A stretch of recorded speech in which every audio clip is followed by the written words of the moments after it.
Go ahead and get started. Welcome back from lunch. And I would like to pass it over to Wendy Rogers, who will introduce our Facilitate Caregiving session.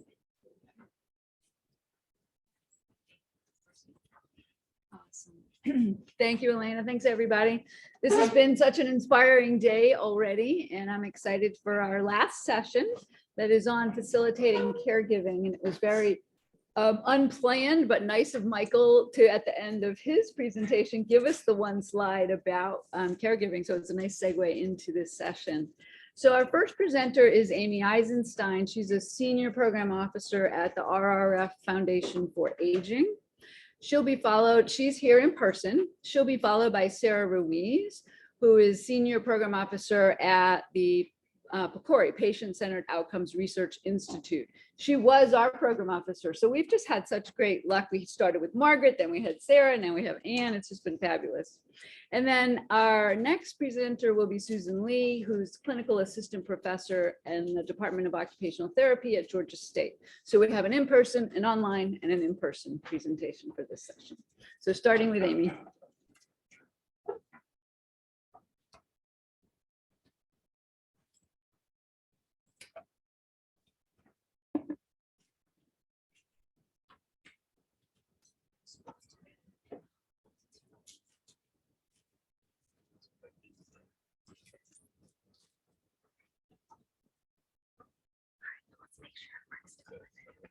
It should be.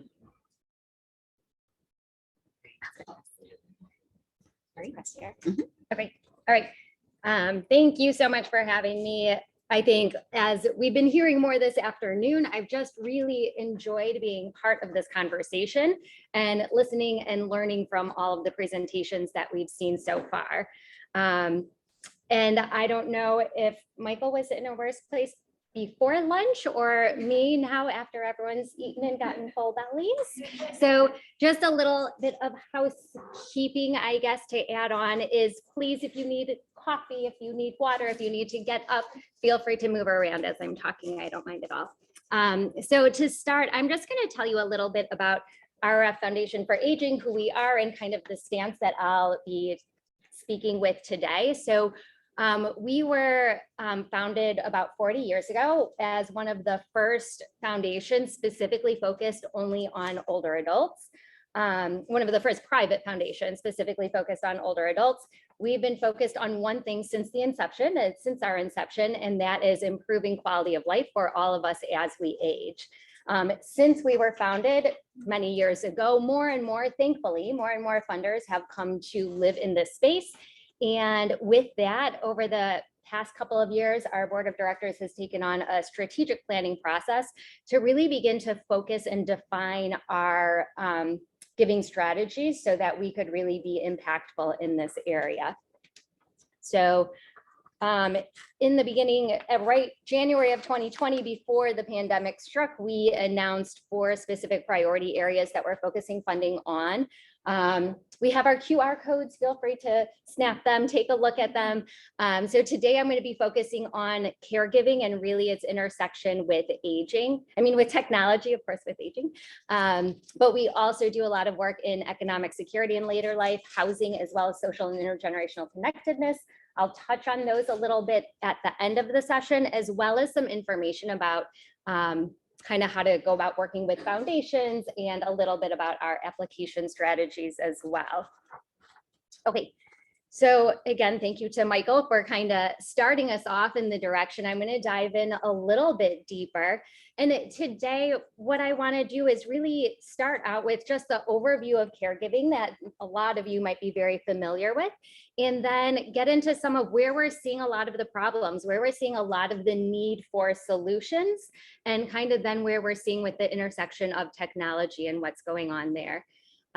So we know and we've heard caregiving is a huge issue. An estimated 53 million people are caregivers. I am sure if I raised my hand, but I can't see all of you online, but if I did raise my hand and ask out of any of you in the room and online, who is a current caregiver, who has been a caregiver, or who is close contact with a caregiver, I would see a majority of hands going up. And the idea is that we are providing care and we find it a deeply meaningful and purposeful opportunity. But unfortunately, as anyone who has been a caregiver knows, it's compounded by a lot of stress and a lot of burden. It's also a multi-year endeavor. We know most caregivers are providing care for at least on average 4 years. And we also know that increasingly people are giving care to more than one person at a time. They're doing this while juggling employment and also taking care of children and grandchildren and trying to take care of their own health and well-being. Estimates suggest that family and friend caregivers provide services worth nearly $500 billion, making caregivers the nation's largest healthcare workforce.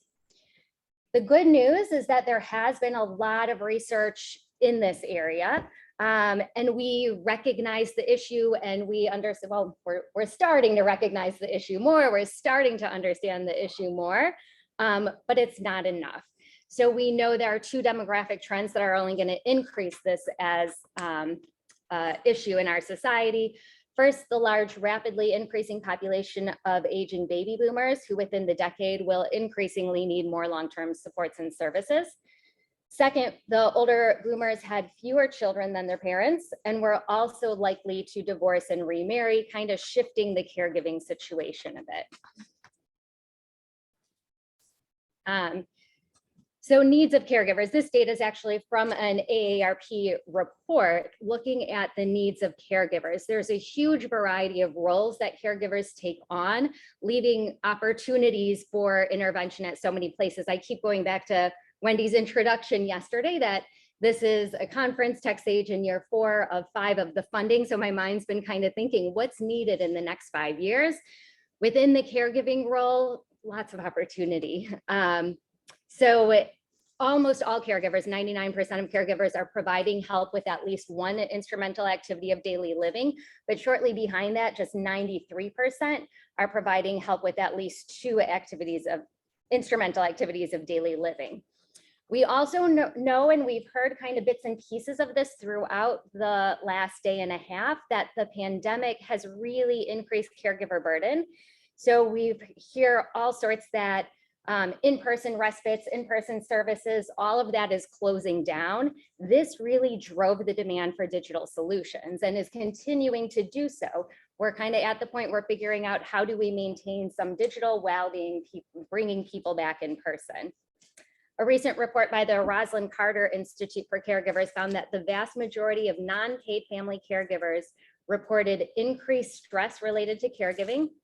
They also reported decreases in help and support, increased isolation, concerns about financial instability, and a debilitating impact on their own physical and mental health.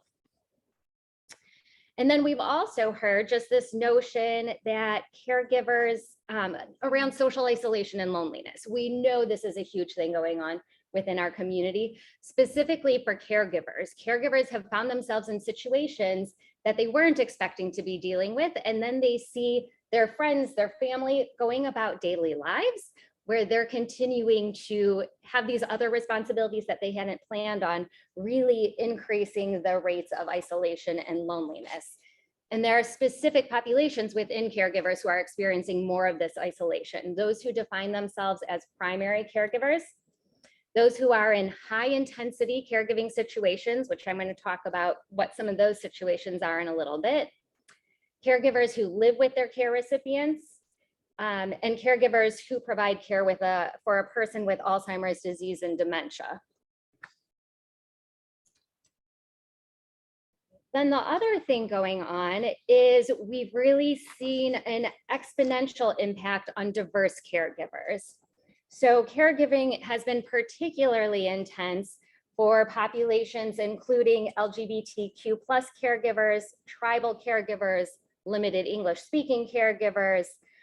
These populations are facing instances where they traditionally are excluded from healthcare systems and services and are finding ways to get included in that, to feel included.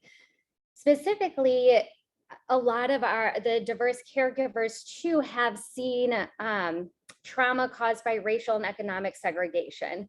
And this was truly exacerbated with the murder of George Floyd. Caregivers are experiencing profound feelings of being isolated. We heard from so many organizations working with caregivers who said this was bringing them back to the 60s, bringing them back to civil rights. They fought so hard and they felt like the past 40 years were kind of erased. And now they are living in situations where they're stuck in their house because of COVID. They're providing care to someone else. They can't use their voice in the same way that they did. This was unfortunately just a huge, I don't want to say opportunity, but this really caused some of our partners to think innovatively about how do we get in and help in this situation? How do we allow caregivers to feel heard? How do we allow caregivers to express their voice and their concern on some of these things? We had a great program from Heal Chicago called Space and Grace, where they were focused on giving that space and grace to caregivers. Certainly not a program we had time to look at evidence for before funding, but one that got out in the community and provided that opportunity is really seeing some exciting results. They did use Zoom. That was the extent of their technology, but thank goodness it was there to help them. So as I mentioned before, I wanted to get into some of the need. We know, as other things that have been discussed this morning, caregiving is also a multi-dimensional area that we know people are caregivers at an individual level. There are different things that each caregiver is dealing with and feeling and grappling with in the situation. There are a number of populations that have created more intensity for caregivers. Someone who is an older adult, providing care to someone else who has disabilities, but we also know that people with disabilities are not excused from being caregivers themselves. So how do we think through caregivers in different situations? Caregivers are often receiving care as well as being needing to provide care, whether it be for a loved one, whether it be for a child with a disability, whether it be for a grandchild. Let's see, caring for people with dementia for whom technology-based access to information, training, and support are essential has really come up, and we've seen a lot of opportunities to work towards that. And then also this other one, caregivers taking on nursing tasks at home. There have been some technological solutions, and we hear a lot more and more that caregivers are struggling to now figure out the technology. It's fantastic that we're working towards part of it. Now, how do we make it more accessible, understandable, and user-friendly for caregivers to be able to work with? So that's just kind of a little bit of the background of the situation. When I was asked to give this talk, I was doing some work around what's going on in the caregiving world right now outside of my own world, wanting to make sure I was taking a good look. I came across this article that was just published in 2020 in the Gerontologist.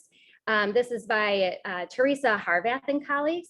And this was a great article. I don't know if any of you were involved in this. In 2018, they got together to hold a caregiving summit to define the research priorities for family caregiving. So they worked, I think there were 50 people who got together, stakeholders. So it included policymakers, researchers, it included caregivers. They really did a good job of laying the groundwork for this and used an iterative process to get at the top 10 research priorities in family caregiving. And I went on to read the article and was surprised to see the first 2 of the 10 priorities had to do with technology. So I just wanted to highlight those. They are, and I know you can't read them up here, but they are to evaluate technologies that facilitate choice and shared decision-making. And the second is to determine where technology is best integrated across the trajectory of caregiving. They had some really good other points they were also looking at, and I think technology can be overlaid with a lot of their other interests, examining the heterogeneity of attitudes, values, and preferences towards caregiving services and supports, evaluate family caregiver interventions in ways that address real-world complexity, translation, scalability, and sustainability, a lot of what we've been talking about in the last day and a half, assess the changing needs of caregivers, and conducting implementation research on evidence-based programs for diverse populations.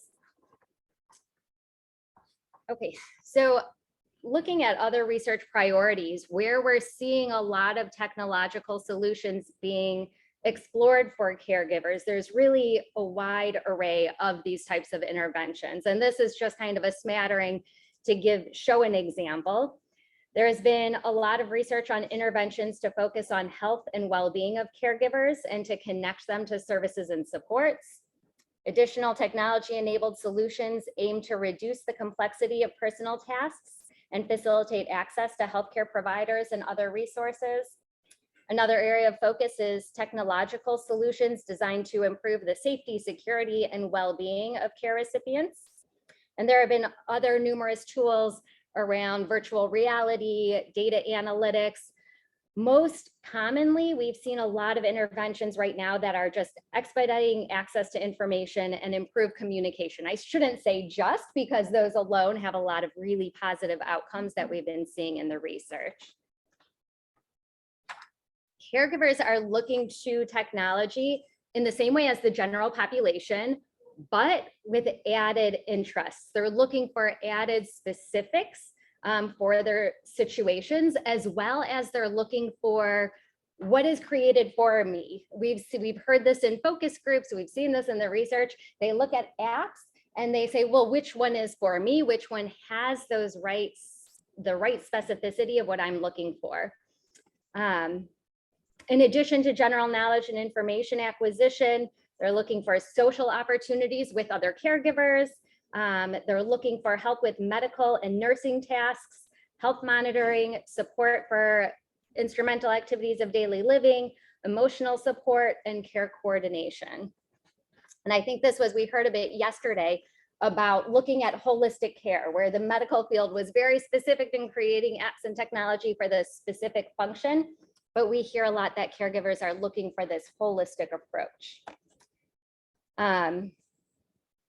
Let's see, the other interesting thing is there's been a lot of technology being pushed out through employee benefit business models rather than direct to consumer. So that's been an interesting, where we have a lot of community-based organizations that we partner with are looking for some of that direct to consumer technology, and they're not finding it. Just again, because of the business models and where they're getting the payment in.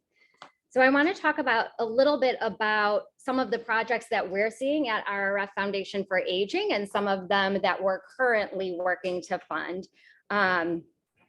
Best practice caregiving, and like I said, the things that we're seeing most commonly is stuff that we're really funding right now. So a lot of this information and resources and getting to the right caregivers at the right time in the right places. So Best Practice Caregiving, it's an online portal for helping nonprofits find interventions for caregivers that they can deliver. It's a great searchable database where you could go in and type in your key search term and get access to all of these evidence-based programs. Specifically, it was designed for dementia, but there are evidence-based programs in there for a number of other areas as well. And it's just a great go-to. Is there a program that I could deliver on arts therapy? What are the costs associated with it? What is the evidence behind it? Where has it been tested? What populations work best with it? So similarly, we've been funding a lot of programs on T-Care, and I had the opportunity to talk with Amy about T-Care in Illinois. We've been really excited. T-Care is it responds to the notion that the mitigation of stress from caregiving is constant, and it requires multiple specific interventions at the time of need. So kind of also, like Michael was saying, we need the data, we need to know things. So T-Care has been in existence for 15 years, and they have 15 years of data that they've been working with to continually expand their database and their methodologies to reduce caregiver stress and burnout. In a recent evaluation, they found that customers achieved 21 months delayed nursing home placement, 20% reduced claims, and 84% reduced caregiver burnout. So that's really some phenomenal outcomes. Similarly to T-Care is Benjamin Rose Institute Care Consultation that uses a large database and really specifies the programming and intervention. And then they also have local information tied to that as well. Let's see, Best Practice Caregiving is actually now working on they've been focusing on providing services to providers who can search the database. They're actually focusing now on an individual model that could be direct to consumer, so consumers can search and find opportunities for themselves. We've also seen a lot looking at cultural humility. So Emory University received funding to develop and test an online version of The Great Village, which is a dementia caregiver support program anchored in the values and culture of African Americans.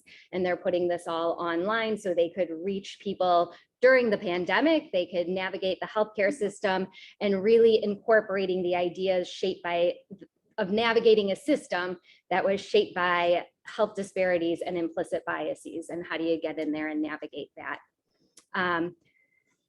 And certainly here in the room, we have been funding Drs. Mudar Raj and Wendy on a proposal to test the impact of video technologies between family caregiver partners and older adults with dementia. We've been very excited about that one.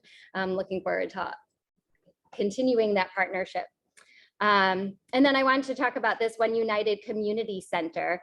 This is a multi-service agency in Wisconsin, and they are supporting Latinx families coping with dementia.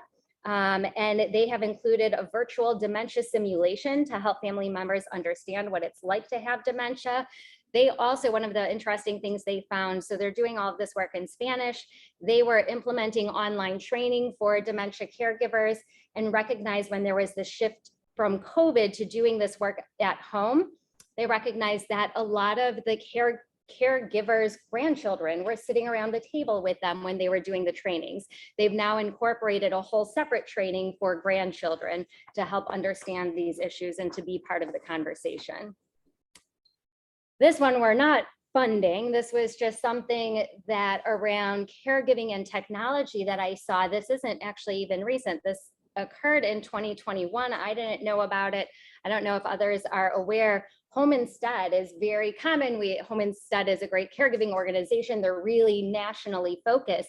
Last year, they partnered with a technology firm called Honor to transform care experiences for caregivers of older adults. I think it's really exciting from the depth of this. So basically they say Honor's technology and operations platform paired with Home Instead's leading global network, training leadership and relationship-based care will serve as a foundation for dramatic increase in innovation to benefit caregivers and clients through expanded offerings. So they're really implementing technology through all levels of care with Home Instead. They recognize technology can help to keep clients connected and engaged with their family, loved ones, and providers, as well as help ensure that they are safe in their homes. So what have we seen as a foundation? I was really glad to see how much this aligns with what Michael presented in terms of what are some of the barriers that we're looking at in implementing technology with older adults.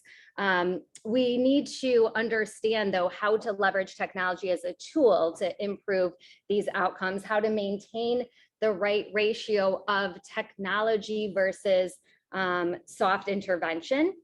Some of the things that we've seen a lot are the different cohort issues, where we expect older adults of today are going to be a little different than older adults and caregivers of tomorrow. We've seen a lot, we've heard a lot from caregivers that they recognize that there are tools available for them to access online, but they're not sure, well, how do I know which one's the right one? How do I, and they're kind of more intimidated by technology as a whole than individual apps. So we see a lot of apps that are created that are fantastic, that have used great user design to really get at the issues. But if someone is afraid of technology, they're not going to know where to go to find that specific one. So it's kind of a lot of this needing to get over the hurdle mentally of approaching technology. Trust has been a really big issue that we've seen. And then I guess we can't stress this enough here, but the need for caregivers to be part of the conversation, not a token part of the conversation, but really leading the conversation in what their concerns are, what needs to be addressed, what are the challenges, and really need to be listened to in that conversation. And then we also recognize that researchers need to balance the benefits of new technologies with their unintended consequences and need to keep pace with the spread of technology in order to keep research relevant to practice, which is really tough to do in the space of technology where things are moving so quickly. So that's my overview of caregiving. But before I leave the podium, I do want to take some time to tell you about some of the other areas that we're really looking at as a foundation. So we know now more than ever, the effects of isolation and loneliness are on our radar. And Katie shared with us this morning kind of some of the differences that are so important to understand between how people are isolated versus lonely. At RRF Foundation for Aging, we've been funding a lot of work on best methods to find and engage older adults. This is similar to kind of some of the technology issues where the people who are the most isolated are not going to be the ones that are joining our program. So how do we really figure out how to get in and target the right people? We fund a lot of innovative research interventions and advocacy focused on preventing isolation and loneliness. We fund the application of developed and acceptable technologies with the primary purposes of reducing isolation and loneliness, as well as replication of proven models to target isolation and loneliness. We also were really excited right now, we partnered with Matter, which is a local healthcare incubator. So they are running an accelerator program. The call for entrepreneurs, for businesses to apply just ended last week. They got a whole lot of applications. Our next stages are to review the application. 10 finalists will be selected who are going to go through an 8-week training program to partner with community-based organizations, to partner with older adults themselves, to really work with them while they're going through the development of their technologies to target these areas. So anyone who's interested, we do have a demo day, July 19th, that's coming up. I'm really excited to see kind of our finalists for that and hear about what they come up with. Other areas we fund, RRF envisions a future in which all of us as we age have the means to achieve a secure and dignified later life, sufficient income to meet basic expenses, assistance if needed, to plan and manage our income and savings effectively, and a stable, equitable public and private system of support, services, and protections that can help us achieve and maintain economic well-being. And then our other last priority area is housing. So RRF has been at the forefront of collaborating with organizations and individuals developing and advocating for promising approaches to bolstering housing access, security, and equality for older people. Our grantees are helping older tenants of Chicago organize for better housing, advocating for stronger rights under federal housing laws, gathering data on affordable housing availability, and more. This has been especially important as the end of the COVID-19 eviction moratoriums and more older adults are facing homelessness. So this has been a big area. So within our priority areas, we fund 4 different types of work. We fund advocacy, direct service, professional education and training, as well as research. And I do want to let you know we have a letter of inquiry due date coming up on June 1st. We have application deadlines 3 times a year. Our funding cycle will be changing. So if you're interested in partnering with us, please keep an eye on our website. And feel free to reach out to me. Let me know if you have any questions. We have really chosen some big complex issues to tackle, but we are really excited about partnering with people like you in the room who have a lot of passion and commitment to working with us to tackle these issues. So thank you.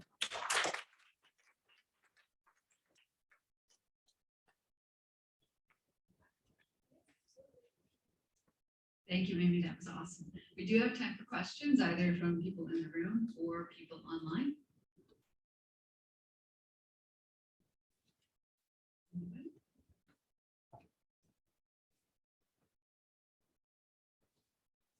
I have a lot of questions today. Thank you, Amy. That's so great. And it's good to have a refresher on what our RF is doing and supporting.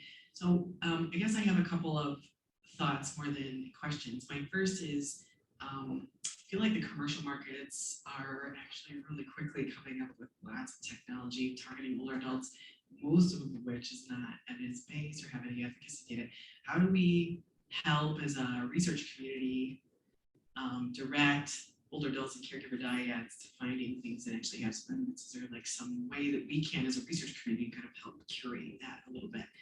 The second question I have is about the unintended consequences of using technology to help support older adults and caregivers that you mentioned. One of the problems we've been running into a lot using technology on the south side of Chicago, where we have a high proportion of impoverished older adults and minority older adults, is that internet quality is not equal, access to technology and just in general their ability to afford it isn't equal. And so how do we keep the inequity part of the efficacy trials so that we don't forget that we have to tackle that before we worsen health disparities by leveraging something we're just studying in population indexes? Yeah, both really good questions. Both I could give my thoughts on that I won't be able to answer. So the second question you ask about inequities and how do we, that's a huge problem, right? We know that some of these technological interventions are currently benefiting people who have access to them and not others, which was really a problem during COVID when we needed to reach people through these means. And we are working to continue to fund internet access for everyone, which we know isn't great. I think it's something that we need to continue to work through. Right now, there is not great access. Policymakers are continuing to do that. I don't know, Amy, you might know more about that, but certainly it's an area that funders have been working in to see where they could help out, where they could fund that. But then we still get the issue of having the technology, which also the state here in Illinois has been a huge supporter of. And like Amy was saying this morning, we're not just getting the technology out, but we're getting it out along with training, because we know if we don't do that piece, then the technology will be used as doorstops in many cases. So I think it's, my opinion on that is it's something that we need to continue to work to move ahead. As funders, we're cognizant of making sure that we're funding equitable solutions in a variety of areas, not all technological solutions, or how do we continue to move the door to get at technological solutions being able to help others. We do a lot of that too through kind of implementation sciences, and how can we work with lending libraries? How can we get the technology out where and when needed? First question was on evidence-based programs and how do we get. I'm overwhelmed when I look at what's the molecular there. Well, you know, and I was talking with Amy about this over lunch. How do we get out the right programs to the right people at the right time?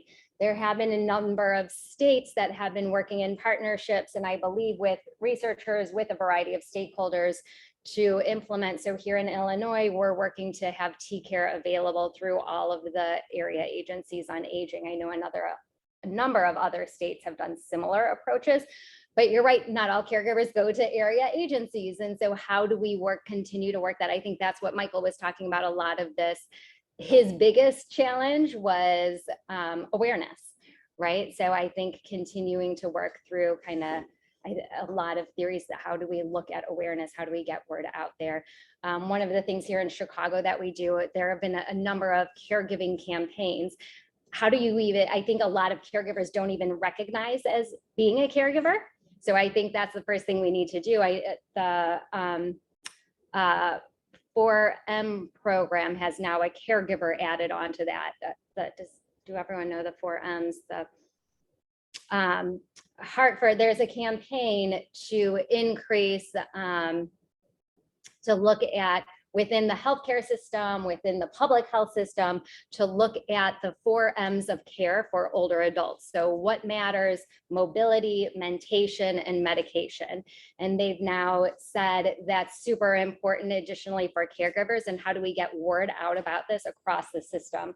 So one of the things that I know they're working on is requiring, and there's the CARE Act, is now requiring that caregivers in the healthcare system are identified, so that medical professionals are at least asking who's do you have a caregiver? Are you a caregiver? Let's acknowledge that. So I think before we could even get the right things to the right places, we need to get people to acknowledge that they're a caregiver and they could benefit from services. Thanks, Amy. That's great. We'll have a little more time at the end probably for a general discussion, but we'll go ahead and move on to Sarah Ruiz's presentation. Thanks,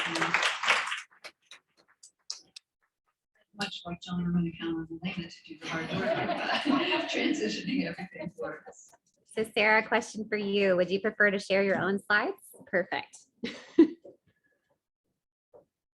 Let me, yes. So Sarah, it looks like you're muted whenever you are ready to speak.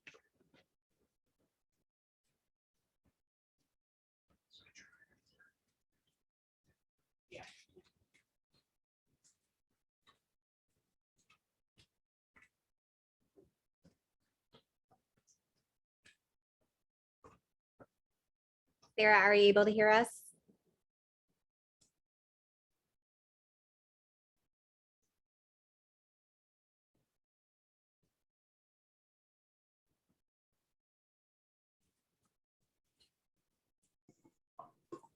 Okay, can you hear me? Yes. Sorry, it's my computer is doing something a little bit odd. So can you see my slides? Yes. Okay, yeah, so it wasn't allowing me to unmute myself. So I'm not You're sure all why. The floor is yours. Thank you, Sarah. Okay, great. I am Sarah Ruiz. I'm a senior program officer at the Patient-Centered Outcomes Research Institute. I'm going to be speaking today about some telehealth lessons for caregivers and people with disabilities. So it's a joy to be here today. Thank you so much for inviting me. I'm very impressed. So one of the fun parts of aging to get to see something from start to finish. And I was previously a program officer at NIDLR and helped write the funding opportunity that funded the TechSAge. And you know, when you write your funding opportunity, you're writing about all the gaps in knowledge you want to fill. And then several years later, you get to see how the gaps were filled, and it's truly exciting. And for those who remember the funding opportunity, telehealth was on it because telehealth has always been an interest of mine. So a disclaimer, this is from research prior to PCORI, prior to my employment at PCORI. And another disclaimer, it's possible, hopefully not probable, that my very loud children may make a quick appearance when they come home from school, but hopefully not. Okay, so we know, and I'm not going to go too far into this because I think this is something that everyone is very familiar with, but people with disabilities face significant barriers to quality health care. They're an unrecognized health disparities population, but when you're talking about people aging with disability, there's also people that have the onset of secondary health conditions that happen sooner. And so the need for care coordination is arguably more pronounced for people with aging with disability, and it can be used as a strategy to achieve health equity.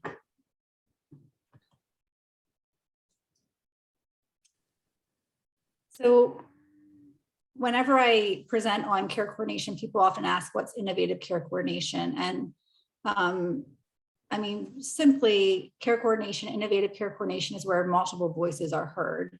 I think of it most frequently as communication between interdisciplinary team members. So it's caregivers, it's primary care and specialists, and it's any other member of the care team that should be present, vocational rehabilitation, peer support, et cetera. It's also integrating evidence-based practices and programs. There's a frequent reassessment of care plans, and there's not often care, when people are innovating, they don't often publish on their care coordination successes. So telehealth is a modality of care coordination. And for telehealth, so telehealth makes access to care easier with important caveats that have been mentioned by many presenters and folks attending the conference. over the past 2 days, which is that telehealth needs to be accessible and appropriately matched to the person. Telehealth does come with limitations. It is not a substitute for in-person. So what I'm doing with this presentation is I'm sharing some themes on telehealth and caregiving from lessons on some published products. I've never presented this before, but these are 12 Healthcare Innovation Award projects that had telehealth components. And the partial intent of these models, and these are pre-pandemic models, was to test new care delivery. And it has a diverse set of patient populations. So this is older adult populations and also adults with disabilities.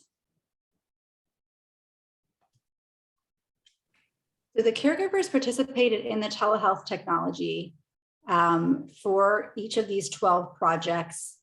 And so I want to just be clear that this is not the sophisticated technology that TechSAge is using. This is more, this is telehealth. So it's the Zoom visits that we're all familiar with now. It's it's apps that are integrated with text messaging that can help with self-management, where peer support specialists will message back and forth with caregivers. It's home visits where they take in equipment to the home, equipment to provide visits, equipment for telemonitoring, assistive technology devices, durable medical equipment, and they help install it in the home and provide training on how to use it. So that's what these are. When I'm referring to telehealth technology with these 12 programs, that's what it looks like. So each of these 12 programs have quantitative evidence of improved quality of care and reduced cost. So what I'm getting at in this presentation are, what are some of the ways that from the qualitative data that the technology is showing to be effective? How is the technology helping to improve some aspects of the 3-part aim? So this is based on a thematic analysis of focus group data from consumers and caregivers, and over 1,000 qualitative interviews across these 12 sites. So the first lesson is that the best point of contact for caregivers when learning telehealth is most likely a person with lived experience, someone that they can have a closer relationship with, that can support, that can potentially bring the experience of being a caregiver, or has experience with disability and brings that perspective. They can promote buy-in for telehealth, and they can troubleshoot the technology on nights and weekends via text message. They're also more likely to receive feedback, negative feedback about the technology compared to other providers. I should have explained, so on these slides, this is where you can find the quantitative information on the presentations and some of the technology, but a lot of them are in the qualitative data. In each of the publications I've listed, but I'm sharing sort of some of the publications where the programs are described along with the finding on telehealth. Okay, so telemonitoring in the home provides a window into real circumstances. So if caregivers really need extra support, in some cases home visits or even the act of installing the telemonitoring equipment was a way to know that caregivers needed support. And providing that support in the home was also more convenient for caregivers as part of training and using that technology.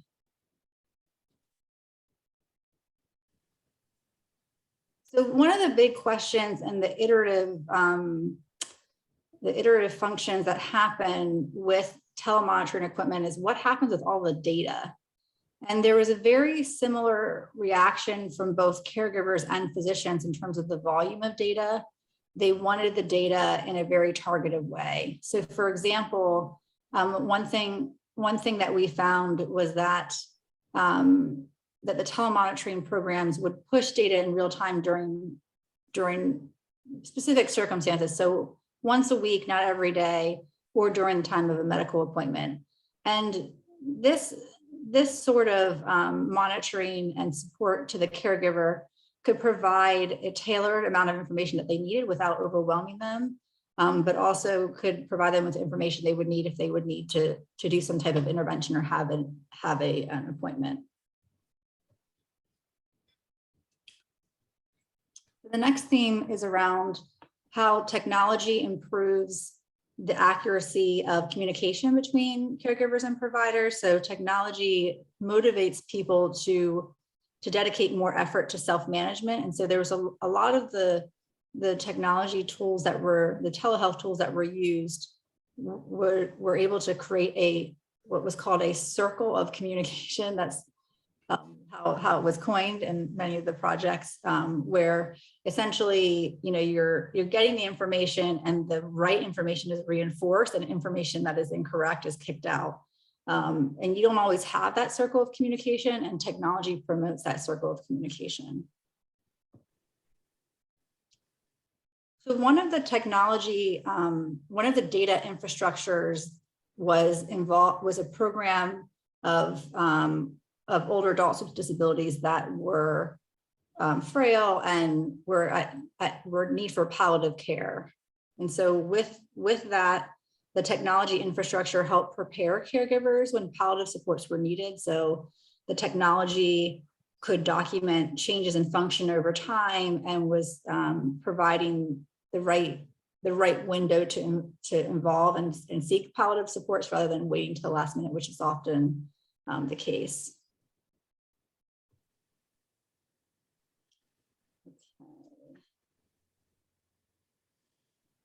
Okay, so two more themes. Actually, no, sorry, this is the last theme. So finally, telehealth can improve care for people with disabilities because caregivers are part of the care team.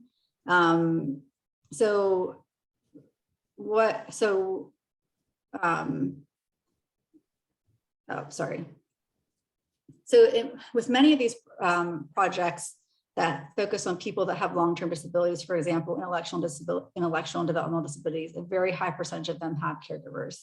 Not all, but many do. And in this program, these are people that were aging. And so it was 93% had caregivers, for example. When caregivers are part of the care team, it makes the overall quality better. And as we kind of discussed, when you involve people with disabilities, and I would argue when you involve caregivers in telehealth, you are making the quality of the technology better and better suited to everyone's individual situation. So I shared, reasons why caregivers are benefiting from telehealth. Just to state some other reasons, there's, as it's been discussed, there is an emotional toll of managing care. And having that extra support through telehealth, if it is at the right time and the right type of telehealth, I think it can be really useful for caregivers. Function changes over time, and so telehealth can be a way to monitor that change in function and intervene when necessary. I do think we're in a place right now where there are new policies that have expanded telehealth dramatically, but we still need to make things fully accessible. So I've shared a little bit about the potential effectiveness of these telehealth programs for multiple populations of older adults and people with disabilities. But I think there is still the question, because they're happening in the context of broader care coordination. There's more points of contact. So is it really the technology that is helping the situation? Is the technology helping the caregivers and reducing burden, or is it just having those multiple points of contact, and can they be achieved through a different vehicle? Many of the telehealth benefits for caregivers were true for aging and disability. So I think there's lessons there. I will say one word of caution is around Zoom fatigue and some current limits of telehealth for caregivers. So Just speaking from, PCORI has a $500 million telehealth portfolio, and we have quite a bit of disability research. Unfortunately, nothing that has findings that's ready yet, or else I would have presented that today. But I just wanted to mention that what we're seeing in the research is that people are going to work all day, doing what I'm doing today, which is I'm on Zoom all day. And then we are asking people to, we're asking caregivers to participate in things afterwards. And they're kind of like, really? Like there's not even the truly motivated populations that you can't, there's nothing that you can say because they want to have that free time for themselves. So there are some limits. I think Zoom fatigue is something, a dimension that will have to be addressed for research that is focused on telehealth. And finally, in terms of next steps, and this has been mentioned many times, but there really is a need for the design of telehealth that is fully accessible. And there's been quite a bit that's been published in accessible telehealth during the pandemic for people with disabilities, for multiple groups of people with disabilities. I think with the interventions that I have just been talking about, they had so much customization and support in the home. I think they help address that for everyone on an individual basis. But most large scaling of telehealth can't provide that kind of support that's provided in a research setting. So I think accessible telehealth is a huge area of need for research. And then the second is on training packages to teach caregivers new skills via telehealth. I do think even though there is Zoom fatigue, as I just mentioned, there's still a need to be able to provide support to caregivers when they can't leave the home, and provide new training support groups, et cetera. And that will be done via telehealth. On my published articles, there were many co-authors, including someone I know is familiar to TechSAge, Michelle Putnam. Here's my contact information. Thank you so much.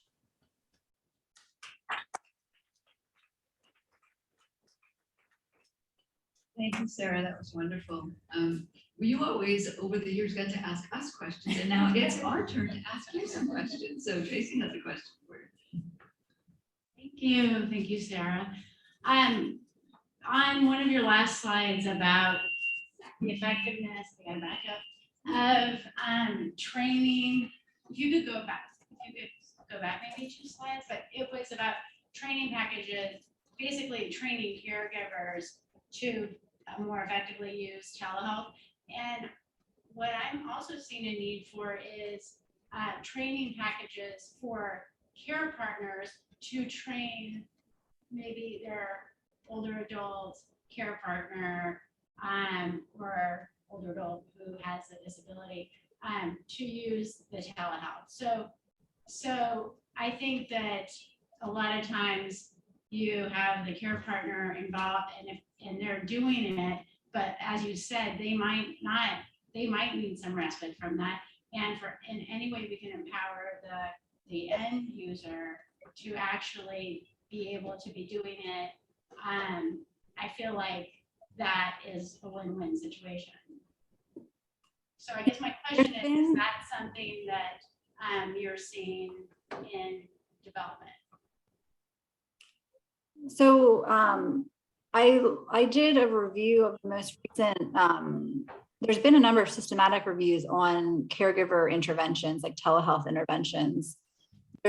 There's a lot in certain spaces, not others. Like there's a decent amount in some in dementia, a decent amount in for caregivers of children with ASD. So I do think this is an area that is going to grow.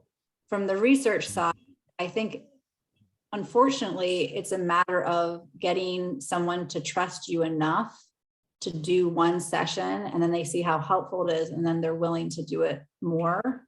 But with with how recruitment is going a lot for research studies, you don't often have that in-person recruitment where you can really sort of build trust and make someone comfortable. Or what I've seen telehealth packages do is they'll develop videos that actually show someone what they're going to do, like a little part of the video or a video of a video, essentially.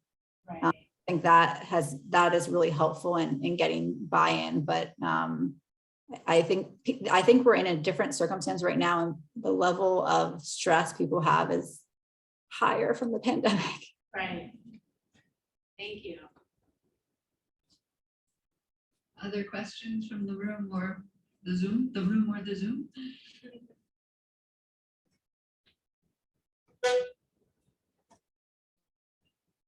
If no one else has one, I'll ask one. Amy told us a little bit about the funding model for RRF, Foundation for Aging, and I know PCORI is a little bit different than maybe what we're used to at NIDER or NIH. Can you just say a little bit about that in terms of what we should do if we're interested in getting PCORI funding? Sure, and we do have mechanisms for telehealth. As I mentioned, we have a $500 million telehealth portfolio, so that's a big part of what we do. It grew significantly during the pandemic too. So PCORI is very different. I'm familiar with NIH model, with NIDER model, and I'm 4 months into the PCORI model, but it starts with a letter of intent. So you have to write a very, I would call, serious letter of intent with information on, why you're applying, what the comparative effectiveness research question is. And then from the letters of intent, certain ones are invited to submit full applications. So what I would recommend for people that are interested in applying is definitely have conversations with a program officer before you do the letter of intent to ensure that you're putting the right information in the letter of intent and you're framing it the right way. So after the letter of intent and that we call it merit review. I know NIDER says peer review, we call it merit review. And it's 5 reviewers, 3 scientist reviewers, 1 stakeholder reviewer. So for example, if it was a dementia article, then it would be from someone maybe from Alzheimer's Association. And then 1 patient. I'm still getting used to using the word patient. So 1 patient reviewer who I've found from participating has been really important part of the review process. So you go through there's that review process, and those that score certain from the initial review go to in-person review. So there's an initial scoring, and if you pass that threshold, you're invited for in-person review. And then after in-person review, typically PCORI, so it's a very long process. I don't know if you want to answer this question. So after that, they do an information request. So you'll get an email saying we have questions. So it's similar to the site visits for NIDER. You get a lot of information requests about the application. And but yeah, it's the main way it's different is that it's a contract and not a grant. So there's milestones that you're expected to do, and there's universities are sometimes a little squeamish about the terms and conditions for a contract versus a grant. And there's a very heavy engagement, so not very similar to NIDER, heavy stakeholder engagement piece. So, but if people are interested, please do. I went to PCORI because I would like to increase the disability portfolio at PCORI. We have a significant disability portfolio, but there's gaps in what has been what areas we've covered over time. So I'm trying to fill those gaps. Sarah, this is John. While you were talking, you mentioned that it's comparative effectiveness, but I think, and it came across on the captioning is care effectiveness. So it would be, I think, helpful if you could explain a little more about the approach of comparative effectiveness, because that's also, I think, what separates PCORI from a lot of the other funding opportunities. Yeah, so very simply put, I mean, comparative effectiveness is comparing 2 options. So you're comparing 2 similar things to see what works better to provide consumers with information to make healthcare decisions. So often it'll be things like, I think we're talking about the engage intervention. So like engage intervention in person versus engage intervention remote. That would be comparative effectiveness research. You're looking at two, it's kind of like it's a treatment and control, but not really, because they need to have equipoise. So two options, and to see which one will work better.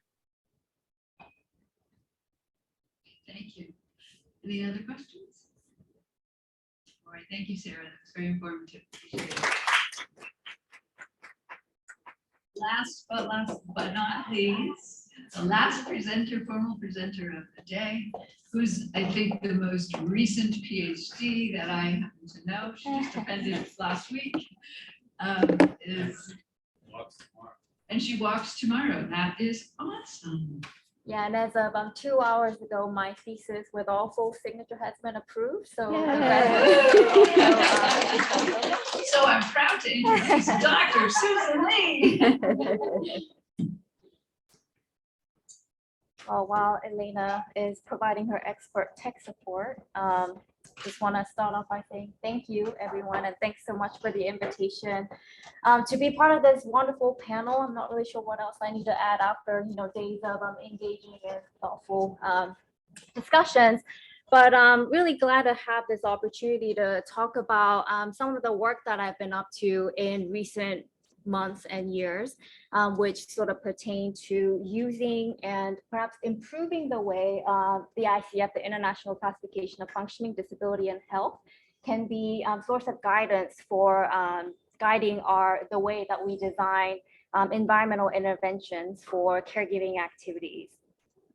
So just by way of, I guess, a little bit of background about myself. So we just heard from Wendy that I defended and have recently gotten my PhD in industrial design, but prior to that, I am also an occupational therapist by academic and professional training. And what I'm sort of motivated, to do with my work is sort of bridge the gap between, having a clinical basis to, the things that the problems that I approach, but really thinking about how the clinical sort of expertise gets translated into very design relevant terms, which is very important when it comes to developing actual design interventions that work for the people that we intend to be. So before I get started with sort of the meat of the talk, I just want to acknowledge, in addition to the TechSAge projects, the NIGLR Field Initiative project, from which a lot of the insights and perspectives that I'll share today comes from. And this also, interestingly enough, happens to be a project that Sarah Ruiz, before she left for PCORI, I've also had the pleasure of having her as a project officer in this project as well. So this has really been the project that has given, and this is a project specific to looking at environmental barriers and facilitators to assisted toilet transfer, caregiver assisted transfers, which we know from the literature is one of the most physically demanding activities of daily living, and perhaps one of the most unappealing as well. So we can benefit from having more tech design opportunities as well in it. So this work is really motivated by understanding. We did a lot of home visits and observation research before the pandemic hit, trying to understand sort of the lived experiences of the dyads when it comes to providing this assistance. So what kinds of technology or strategies are they using, and to what extent are they successful, or are there persisting unmet needs that we need to sort of come together to develop future sort of next generations of technologies that are more dyadic centered, that are expected to be better than what we have already. So I've sort of divided up my talk into 3 different parts. So I want to first start off by talking just more generally about why the ICF, the International Classification of Functioning, Disability, and Health, why this is sort of a really important and a useful model for guiding design interventions for people with disabilities in general. But I'll also talk about some of the ways in which it has to be modified and should be modified to be more applicable and useful for when we're talking about caregiving specific activities.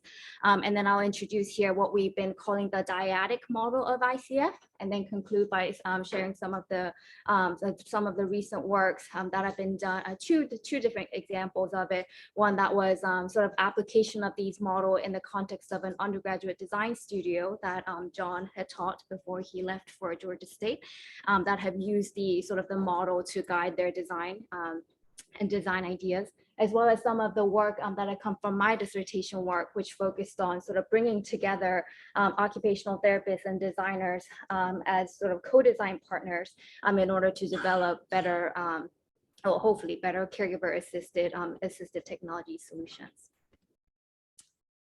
So I won't spend a whole lot of time describing what ICF is in general, and then there are many, many different sort of values that this framework has. But when we're talking about sort of designing environment and assistive technology solutions, I can sort of think about two different really values that this framework adds. So just real quickly, so ICF is the World Health Organization's model for describing health and disability, and perhaps arguably the most comprehensive and holistic, sort of following the traditions of biopsychosocial model of health, sort of not defining health as just kind of a mere absence of disease, but sort of a complete state of physical, social, and mental well-being that is influenced by so many different things. What's kind of really nice about the ICF model is that the explicit consideration of the external environmental factors that can influence, and hopefully in a positive way, and then we've heard from Tracy, kind of the framework that TechSAge operates out of, trying to sort of use technology to make the environment, create as many facilitators in our environment in order to turn some of the barriers in society into facilitators, and then the role of technologies to support that. So ICF is really nice in that it sort of explicitly recognizes the role of the physical environment, a lot of times through assistive technology, but also the role of caregivers as well, in terms of the social environment. I'll talk a little bit about why this is a good start, but also we can become more sophisticated in the way caregivers are considered in the design of assisted technology, which I'll get to in a little bit. But the second point of the value added for ICF in our work is it provides a universal language and sort of a discipline agnostic way for discussing health. So a lot of times when we're thinking about designing assistive technologies or environmental interventions in general, this is oftentimes an interdisciplinary endeavor where we are having to collaborate with multiple different disciplines, not all of which share the same assumptions or philosophies or different, by way of different professional sort of training and assumptions that we begin to learn. So this ICF sort of brings together in a very universal and a discipline agnostic way to bring together and recognizing where the respective expertise of different disciplines come together, but thinking about what the real end goal is. And in this case, in my talk, the design of assistive technology. So just kind of in the most simplistic way, I'm looking at occupational therapists and design, just representing the two sort of strands that I was most interested in. So we have the occupational therapist and sort of the clinical basis on the expertise in the body functions and structures, our physical and mental self, and the activities that we engage in. So those are the daily activities like toileting and bathing and what have you, that over time and due to sort of our professional and academic training, I've become an expert of. And then we have on the blue, the environmental factors, and that is sort of the expertise of the designer. And then the question becomes how we sort of, the expertise of the clinicians, how we translate that into ways that can inform the design decisions of designers who have very limited knowledge of those boxes colored in yellow, and then having sort of a supportive medium to sort of translate what we know into design relevant terms. And ICF is a really great model for showing sort of the connectivity, and then how it's not just designing something in a vacuum, but really is a result of our sort of complex and nuanced understanding about the user needs and the people that we're designing for. So ICF provides us a really good foundation for recognizing those modifiable and external sort of factors that hopefully we, through our work, create more facilitators. But perhaps a way in which ICF perhaps falls sort of short in is recognizing sort of the great burden that caregivers are subject to when providing and engaging in this role as caregiver to individual with a disability, or as seen in the slide, care recipient. So sort of while it's great that we recognize assistive technology and caregivers both as sort of like a way to address some of the problems or difficulties that the individual with disability is facing, perhaps sort of it's not as accurate or not, I guess, living up to the potential of what assistive technology can be, while sort of when we're looking at these as two disparate sort of modes to benefit the individual with disability, and sort of an alternative way, and perhaps a way that I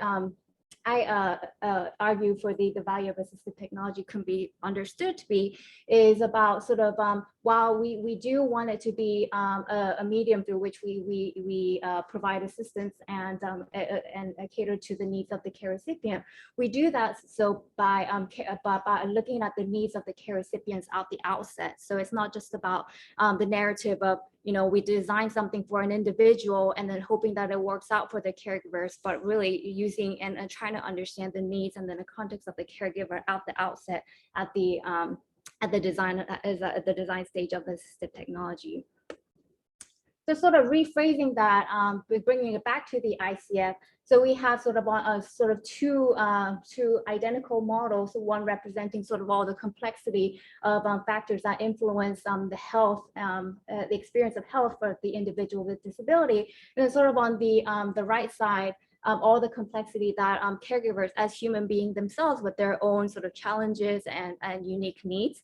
So really when we're talking about what it means to design assistive technology for caregiver assisted transfers, we're really looking at the space shaded in sort of this blurred gray line. So it's not really, so we're looking at and trying to sort of accommodate and understand the shared activity space, as well as the fact that a lot of times, especially in the case of the caregiver, the toilet transfer that I talked about, which happens in the same physical environment in which caregiver and individual with disability are collaborating towards the same goal. So kind of looking at the understanding the role of designing a dyadic assistive technology as living in the shared activity that results from not only understanding people with disability and the caregiver separately, but really understanding their dyadic relationships. There really is no way to care for or consider one without considering the other person's needs. So this is a little bit small, I apologize. I guess the sort of the intent of this, and then this is the first sort of application that I wanted to talk about in the context of how the dyadic ICF model has sort of informed some of our work. So this is actually work from a undergraduate design students where of a student group that John had in one of his design studios. And so this was sort of their attempt at reinterpreting what it means to sort of create assistive technology, a dyadic assistive technology, which happens from understanding the both sort of dual needs of caregiver recipients and caregiver as well. So this is sort of their attempt at sort of visually representing not only with their understanding of the users not being just the individual with disability, but also their caregivers. And sort of what was amazing to think about it is when we sort of frame caregivers as also a primary user of the assistive technology and not just sort of an ancillary role that are playing in order for to make something to work for the individual with disability, sort of their understanding of the problem space and what needs to be designed is actually becomes closer to what we want it to be in the reality that it's a dyadic activity that are being shared by both members of the dyad. So so as I mentioned, sort of their understanding and then their sort of criteria for understanding what it means to create successful solutions also changes. So these are sort of commonly seen assistive technologies for toileting that we see that, you know, for the most part, pretty good assistive technologies that we are that have been used to moderately good success. But when we're really dissecting the solutions and then to see you know, to what extent it's actually working for both members of the dyad, we're seeing that there are some opportunities or some of the products actually are not really explicitly considering what it would take for the caregiver to be successful users of the assistive technology as well. So through this sort of trying to understand the problem as a dyadic space, then carrying it through all the design process of a brainstorming and trying to understand the use case of it, not only understanding it from the perspective of a care recipient, but also caregivers as well. And then so I guess this video is, this was just a very nicely rendered video of their final solution that they've taken to sort of create a concept, but unfortunately it doesn't look like it's cooperating. So I will skip that part for now. And then the second application of the dyadic ICF, and this is, I'd like to talk a little bit about my most recent dissertation work that used this dyadic ICF model to facilitate what I mentioned briefly before about how we use assistive the ICF as sort of a way to facilitate OT and designer interprofessional collaborations when it comes to designing assistive technology. So this is just kind of a slide to show you kind of the value that I saw in the most visual way. So let's say we have an occupational therapist and a designer sort of collaborating to think about ways in which our assistive technologies that are typically used for transfers can be designed. And then so the challenge here is, again, for occupational therapists to translate what they know in terms of the impairments or the difficulties in activities that people are experiencing, how then that needs to be translated, or how that impacts sort of how that knowledge is design relevant in terms of how the things have to be modified, what is not working about the design currently that needs to be communicated to the designer who really has very limited knowledge. While it might be very obvious to the occupational therapist, that knowledge needs to be translated to the designer so that they have a better understanding and a better basis for making their design decisions. So we have, what is known as a 3-1 commode in our rehab world, which sort of encapsulates a lot of assumptions or some about the device, to which designer really has no understanding of what 3-1 commode means. But when we decide to sort of dissect the now into more demand producing attributes and becoming more explicit in the design intent that this device is supposed to be facilitating, and then say instead that this is a rigid object which decreases height that a person needs to transfer while affording a continuous point of contact for individuals, then the designer really gets to understand the performance intent behind it and think about all the different ways that this design goal can be achieved independent of the object that they're seeing in front of them. And with this also is that there are multiple sort of attributes that make up a feature or a characteristic of a device. So the more sort of articulate occupational therapists or the clinicians can be about sort of specific ways in which the features can be improved or modified in order to sort of to address some of the unmet needs that we are seeing about the device. That is the kind of I guess the communication the occupational therapist needs to articulate in order to sort of facilitate this design of assistive technology based on the user needs. So just kind of taking this approach, how to translate all the sort of nuance and clinical knowledge of occupational therapists into ways that designers can understand. So this is part of a design tool that I developed as part of my dissertation to help us have that very conversation about what needs to. So how we translate the user needs, the unmet needs that exist in transfers, and translating into ways that influence design decisions that we make in caregiver assisted transfer activities. So okay, I think this might play. So what we're seeing in here on the left is sort of the video recording of a dyad that the co-design activity that the occupational therapist and the designers engaged in. So this was the task that they were engaged in was to develop an innovative caregiver assisted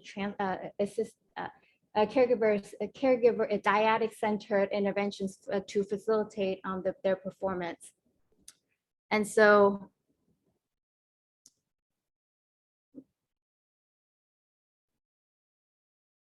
what this tool essentially allows us to do is it has prompts that are designed to sort of translate what the occupational therapists know into ways that designers can understand. So prompting them about all the parameters that make up performance, and then doing that more intentionally about specifically to the needs of care recipients as well as caregivers as well.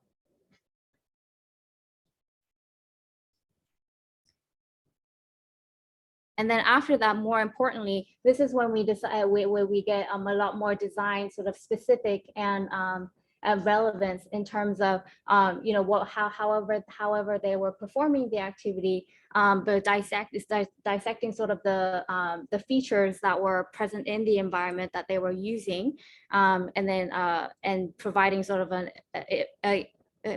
providing a way for them to sort of be task-specific assessment of how appropriate or successful their interaction with the environment was, and having sort of feature-specific prompts that would nudge occupational therapists to translate their knowledge in terms of design relevance.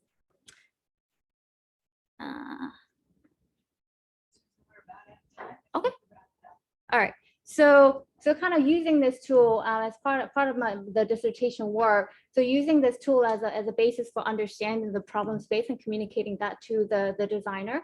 So these co-design teams were successfully able to sort of ideate and brainstorm towards some caregiver assisted activities based on their understanding of the problem and the unmet needs. A lot of sort of ideas as to how some of these problems may be addressed. Yeah, and then just to sort of give an example of how the sort of the design specific language that will have been translated from the occupational therapist knowledge. So we are starting from all the way from looking at the object that they were interacting with that were presenting some usability issues, which were not the same issues at all times. So sometimes the grab bar was too high, especially from when getting off from the wheelchair. Whereas that fixed environment was too low when getting back onto the wheelchair. So kind of taking that observation, the occupational therapist sort of looked at that and then said, you know, what if the grab bars could be placed at different heights, sort of being able to account for all the sort of dynamic performances that are happening across the transfer sequence. And then so this is kind of the sort of the I guess the sequence of where we're seeing the idea being generated from sort of feature specific sort of assessment of the problem. So this is my final slide. So this is again bringing it back to the ICF or the modification of the ICF to look at sort of the dyadic interactions and what it means to design assistive technology for caregiver assisted activities. So again, we're looking at sort of this overlapping shared activity and shared environment space. And then what we envision we're doing in sort of the activities that we're doing to create new environments is by arriving at a better understanding of what is needed, and then engaging in co-design activities in order to modify or create new environments in which hopefully we are beginning to address some of the unmet and persisting problems that exist within caregiver activities. So while my project and my dissertation work has really looked at one sort of specific area of ADL, which was caregiver assisted transfers, hopefully with some of the work that I will continue on with doing this, I hope to sort of understand the applicability of this model for, you know, a wide range of activities that we have learned that caregivers assist with. So yeah, I guess with that, thank you for your attention. And yeah. Thank you, Susan. I'd like to open it up to questions for Susan or for Amy or Sarah in our last few minutes. Any general questions about caregiving or specific projects that were shared? Elena, could you please move this to we can see everybody in case they have questions.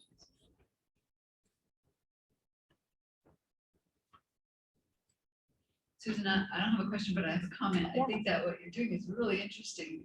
We had a collaboration project on one of our access archival analysis grants that we were talking about with a couple of designers. And one of the first things I learned, even after spending many years working with John, is there's a different language that's used by designers and by, cognitive psychologists or occupational therapists. So I like this way of facilitating that common ground. I think that's very interesting.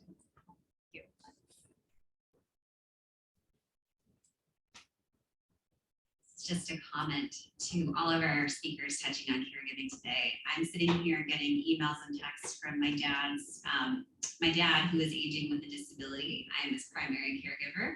I'm getting flooded with texts from his doctors, and I'm doing some care management as we speak. So it's just refreshing to know that you're doing such great work in this space. You're supporting great work in this space. As a millennial caregiver that Michael mentioned, it's a critical problem. It's facing a lot of people, and I have so many thoughts and ideas about, how to better innovate in this space. I just want to start writing some opinion pieces from my personal perspectives, but just a comment saying thank you. It's fantastic work, and it is so needed. So keep it up.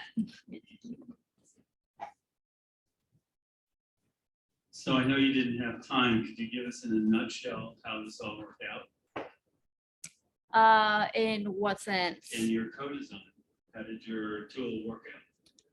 Well, yeah, so some of the primary sort of questions that I was interested in investigating the impact of kind of having this provision of this tool, translating what they know into ways that can inform and impact directly the design decisions that we make in the co-design. So I found that occupational therapists, when being given this general nudge towards translating what they know into ways that other people can understand, I found that they were more expressive in talking about their I guess knowledge. And also it was interesting to see how by doing that, they seem that their kind of role in the whole co-design process seems to also change towards somebody where I think OTs a lot of times see themselves as sort of gatekeepers, or once the design sort of ideas have been generated, so they're the ones that people seek their expertise for consulting or kind of I guess embellishing or improving upon their ideas. But in this co-design session, the groups that have used the design tool, I've seen that they've become a more proactive sort of engaged member who actually are providing the ideas as to what the products or improved solutions may look like. I knew that. I know you did. Just Yeah. wanted the rest of us to know that. Any other questions or comments, Amy?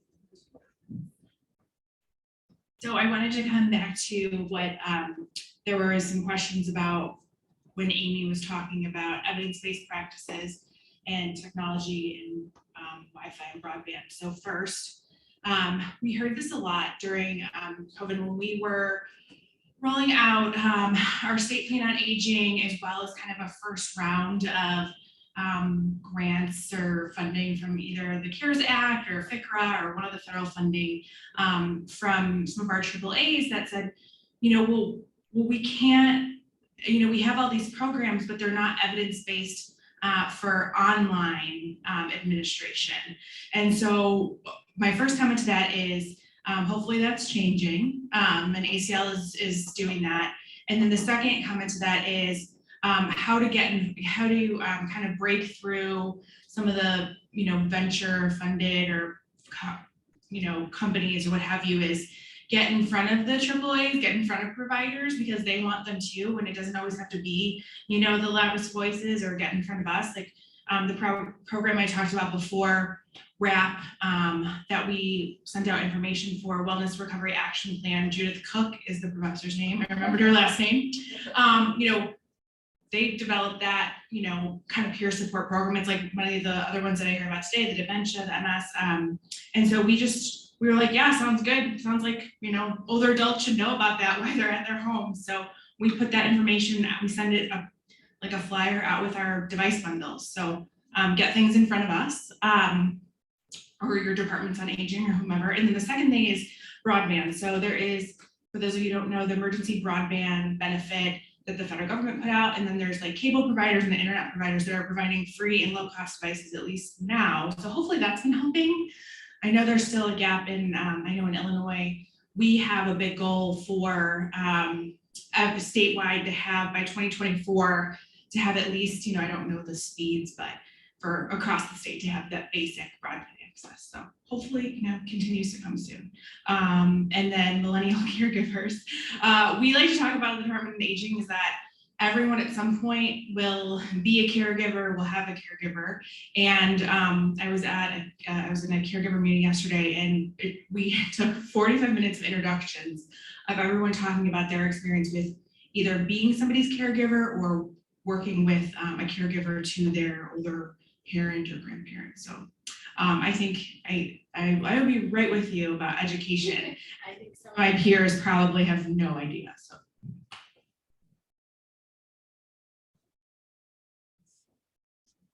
Thanks, Amy. Any other comments or questions for the caregiving session? Okay, well, I'd like to thank all of our speakers for this session. It was very informative and inspiring, and does remind us that there's a lot more work that needs to be done. Thank you.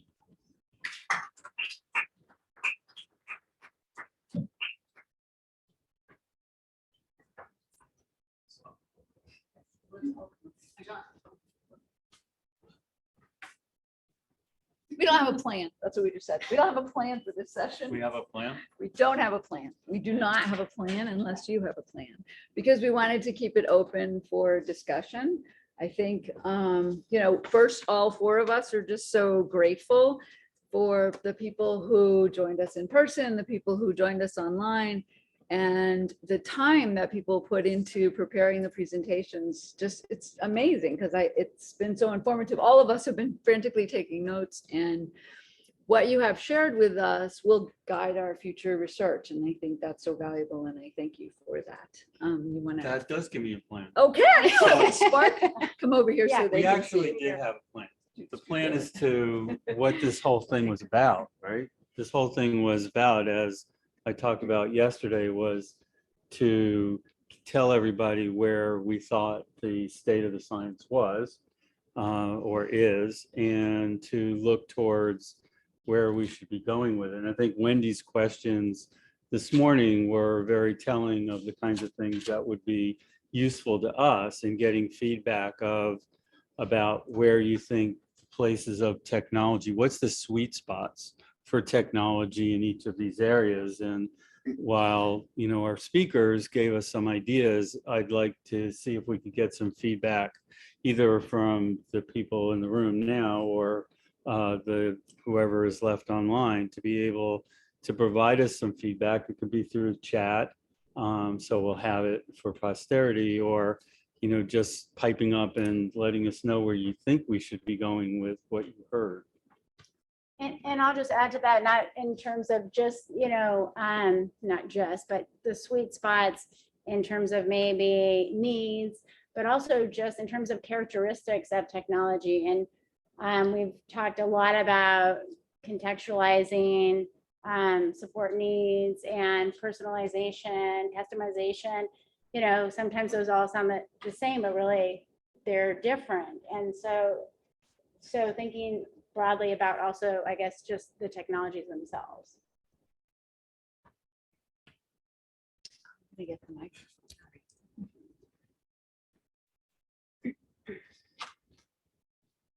So this is us standing in the way of hitting the bar, but But would anybody like to comment? I know it's been a long day and a half and you've shared a lot already, but we're open to additional thoughts. So again, thank you for the wonderful conference. It's been great listening to everybody and hear all this great work.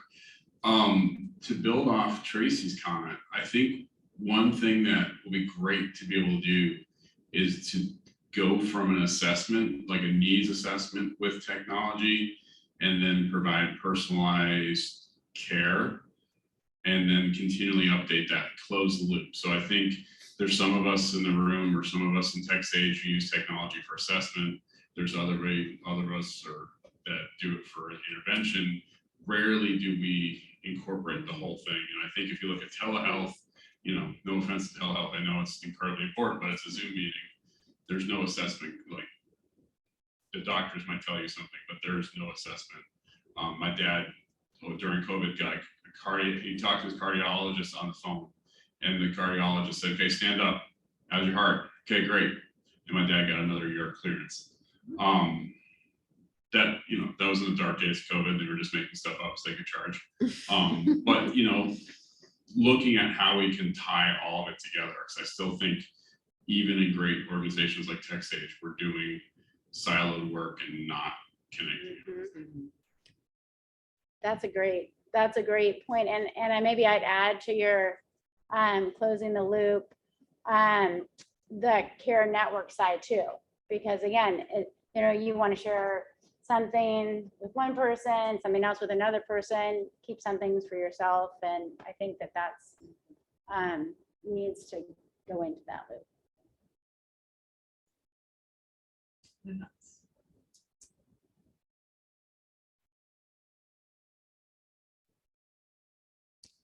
Just one thought. It's a theme that I'm seeing within our own work, how it's evolved, and just what I've heard from our other presenters today. It's the need for training. It's for training the user, for training the caregiver, for training, making it as easy as possible and as user-friendly as possible as people interface with technology. And I think that there's so many opportunities to do that. So we've internally put a lot of effort on creating manuals and documents that we can share, but more broadly with the community that can help people with using Zoom, turning on captions on Zoom. These are all documents that are relevant to everyone. And I think that the more that we can do that with the technologies we're developing and using, it's going to continue to be very important and helpful. So, Amy. The other thing that stood out to me thinking back, first of all, I think you did an amazing job pulling together the right components, you know, just thinking about incorporating caregiving, transportation, we heard of quite a bit. I think social isolation and loneliness came up as an issue, but the other thing in terms of the technology that came up was the trust. I think there are so many interesting innovations, but how do we really get over that hurdle of trust, and how do we begin to work with that and understand how to use the technology in the right spaces? Absolutely. That's a good point. That was one of the themes that we saw. I have another thought and it went right out there. Thank you for saving That's me. okay. Megan has one. Anytime. I'll just echo thoughts about the assessment. I do a lot of technology on the healthcare side. How can it help us better assess older adults to detect needs early? And we didn't hear about that a lot here, but I do think there's a great role for that and a need to sort of translate what that data actually means for us. So the point I wanted to ask or bring up to the group for comment, I brought up to a couple of individuals already, but it's about the reimbursement side of things. So on scaling, and these are health care interventions. They're enabling chronic disease management. They're enabling people to live at home independently. They should be reimbursed by an insurer. Where do we get policy? How do we change policy? How can we demonstrate the whatever cost effectiveness outcomes they need to see? And I'm not a cost effectiveness researcher. I just hear about it from all my peers, but it would be great to have TechSAge or other groups help us think about that to translate what we find in efficacy to policy. So just a comment. I think that's a great point. We need some economists, I think, to be involved. So I just want to say thank you to all of you here. I've learned so much in the day that I've been here. This is my first TechSAge meeting. Two things come to mind. As a professional, so I'm an audiologist, but I also have hearing loss. I have really learned about the benefits of support groups. And so for those of you that address that as being a really critical part, you know, even though I'm an audiologist, so I understand the technical part of it, and I'm a consumer and I've lived it, there is such value in like the hand holding and the emotional support, because, you know, it's not just about the technology, it's not just about learning about the disability, but, you know, they just need to vent and they need to grieve and kind of go through that process. So I think that's really important. And then second, when you talk about training, do all of you guys have like focus groups where people like will evaluate the training materials that you put out before you put it out? Because when I teach like future audiologists, I recognize that we get into a rut with our jargon and our lingo. And one of my assignments for my students is, okay, I want you to describe how hearing works, but I want you to write it down verbatim, like write it down word for word, how you would describe how we hear. Now I want you to call, your mom and read it. And if your mom doesn't understand it, redo it. And so being able to, it doesn't matter how much we know if we can't impart that information into our end users. So just always keeping that in mind. Thanks. Thank you for prompting me with what I was thinking of. Was the emotional theme, that I think that that's something we see. We talk a lot about social connectedness and social engagement, but social support is a part of it that maybe is been getting lost a little bit in some of the discussion. So I'm glad you commented on that as well. Thank you, Tina. Other comments? Come on back up here, John. Any last words of wisdom? I could have said them from back there. No, you need to be at the mic. And Alyssa's gonna take our picture. Oh, okay. Oh. But really, do you want to say anything? But really, I did want you to, do you want to have any last words you would like to say? I would just like to thank everybody. Yeah. I think it was great. I think the presentations were great. The discussion, not so much, but it's really hard when you're trying to do this hybrid thing. But we and made it work. So, Yeah. yeah.